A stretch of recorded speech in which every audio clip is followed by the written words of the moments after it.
Génération FM. Generation FM. Diffusion de fausses nouvelles. Vous avez tous assisté à cette audience qui vient de s'achever et qui a démarré depuis ce matin. Depuis quand au Sénégal existe-t-il le délit d'offense au Premier ministre? C'est ridicule.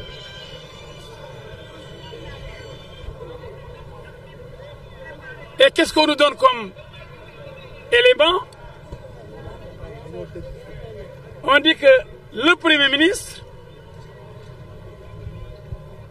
par son pouvoir de contre-saint, exerce une partie des prérogatives du président de la République. Faux! Archi faux!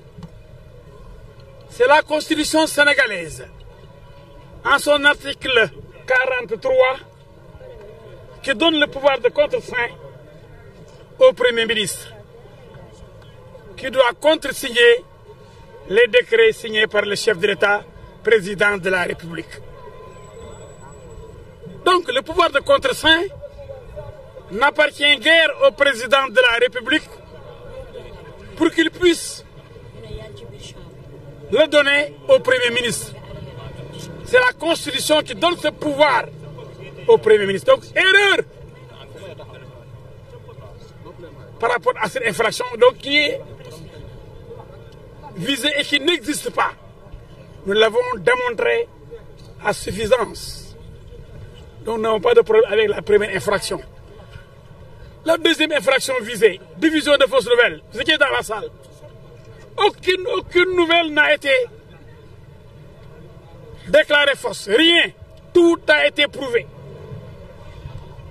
Bah Diakhaté a fourni toutes les preuves qu'on lui a réclamées. Donc, on nous montre une seule fausse nouvelle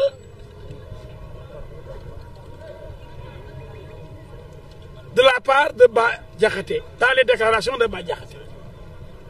Par conséquent, la relaxe de Bah Diakhaté et de Cheikh Ahmed Tidiane Ndao s'impose. Ce procès n'avait même pas sa raison d'être. Parce que comme vous l'avez vu, les deux infractions visées sont impossibles. En matière pénale, en droit pénal, avec notre professeur Michelet, on aurait parlé d'infractions impossibles. Les deux infractions, offense au Premier ministre, du jamais vu, et diffusion de fausses nouvelles. Aucune nouvelle n'a été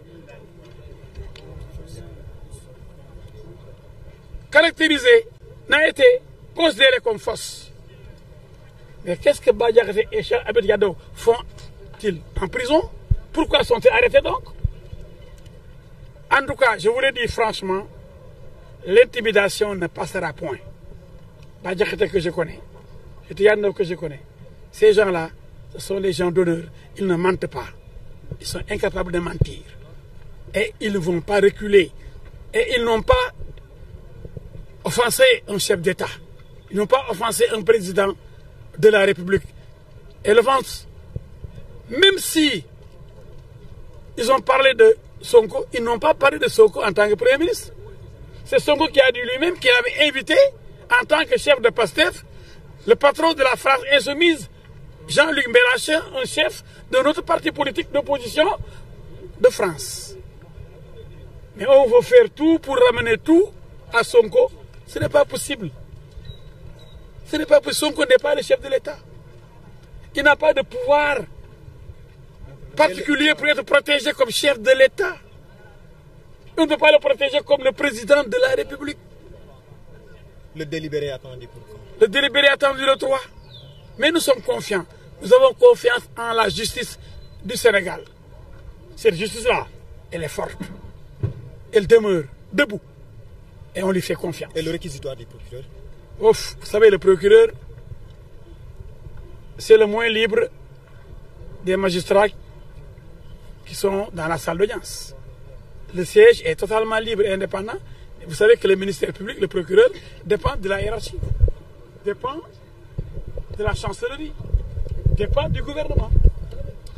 Aujourd'hui, si on continue à s'acharner sur Bah Diakhaté et les militants de la paix, c'est comme si on assistait à un règlement de compte.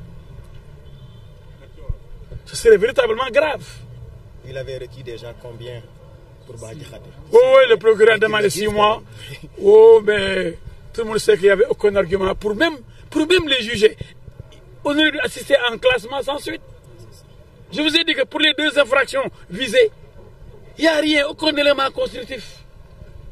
On a inventé le délit d'offense au Premier ministre. On a visé le contre-saint, erreur. L'erreur est humaine. C'est que le parquet s'est trompé. Et pour la division de fausses nouvelles, aucune nouvelle fausse n'a été brandie là-bas. Tout a été prouvé par Bah Diakhaté. Le meilleur mën a wax tey mooy yàgg nañ fi. Fii la ñu yenn tey ci tribunal de grande instance hors classe de Dakar.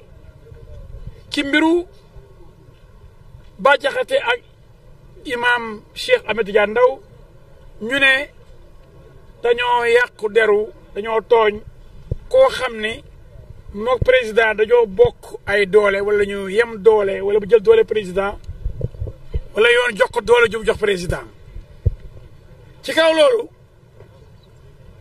procureur bi topp Bah Diakhaté ak imam Cheikh Tidiane Ndao nee na contre-saint mooy signature bi premier ministre def bu président signé ba pare loolu premier ministre bi mu ko amee kon président moo ko jox kon président ci dooleem la joxe premier ministre contre-saint ñu ko déedéet kay constitution article 43 moom moo ni yow premier ministre da nga am droit di contre-signer bu président signé par décret kon kay du mbiru président mbiru premier ministre la premier ministre moom contre-saint Ousmane Sonko moom contre-saint donc président Bassirou Diomaye mayu ko lu moom la procureur dafa juum ni président moom may premier ministre muy contre-signé muy contre-saint kon liñ toppoon Bah Diakhaté ak imam Cheikh Ahmed Tidiane Ndao qui offense au président ou à une autorité ayant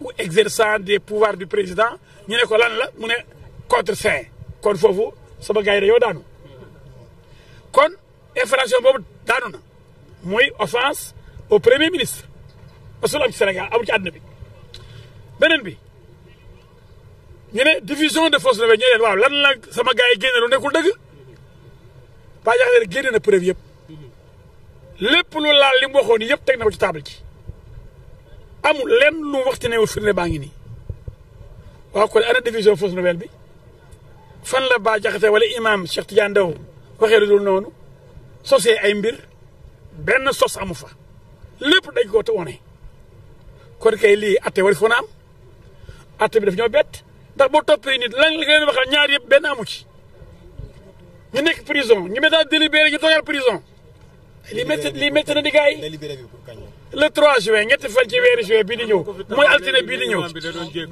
loolu amul imaam dafa ni bu dee li ma wax man jullit laa métti na beneen nit maa ngi jégalu ndax di da ngay jégalu sa morom même tabaski da ngay ko defal dara naan ko baal ma àq bu dee mën naa laa tontu yëgu ma ko waaye moom tooñul kenn li mu wax daf koo xam teg ko ci ay firnde yu leer waaye nag Sénégal réew waxkat la wax rek wax ak sos rek lañ fi nekkee léegi procureur ne nañ te jaay juróom-benn weer saa mu indi benn dara sun loxo waaye juróom-benn weer ku ko deful dara yéen ma ngeen ko gis boo tax ñun daal suñu xel dal na ndax ñi àtte moom ñoo moom seen bopp procureur nag moom ñëpp xam nañ ni jàmbaar la waaye nag dafa am ñu ko chef dafa am ay ordre yi muy jot te loolu noonu la suudee du doxee nag kon bu mu leen bett procureur bu demandé woon 30 000 ans pour ñoom du ñu bett mais li wóor mooy ñi àtte moom ñoom ñett yi àtte ñoom dañuy tëj lépp ci yoon ñoom nekkul fi kenn ku dul li yoon wax rek dëgg rek ak seen tray bàmmeel.